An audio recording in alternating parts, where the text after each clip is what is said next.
vui cùng những người lính trẻ rất yêu đời và luôn mơ ước mơ được giữ trong tim mình những tháng năm đồng đội bên nhau.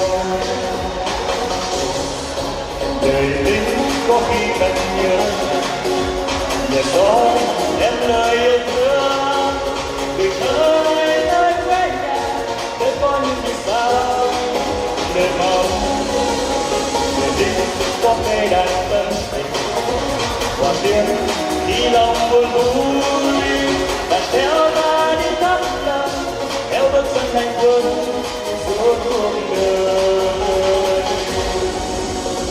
Nào cùng nhau ta hát lên thì chúng ta là chiến sĩ.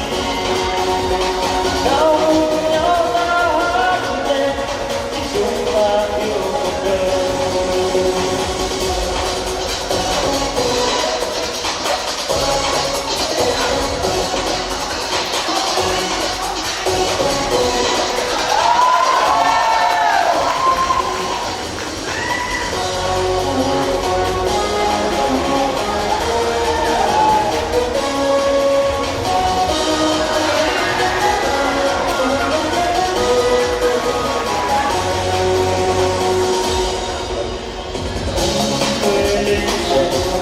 Rất yêu đời và ước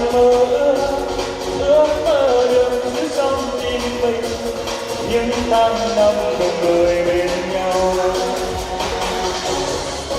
Đời lính có khi thật nhớ nhờ gió đem lời yêu thương gửi tới nơi quê nhà để có những vì sao đời mong.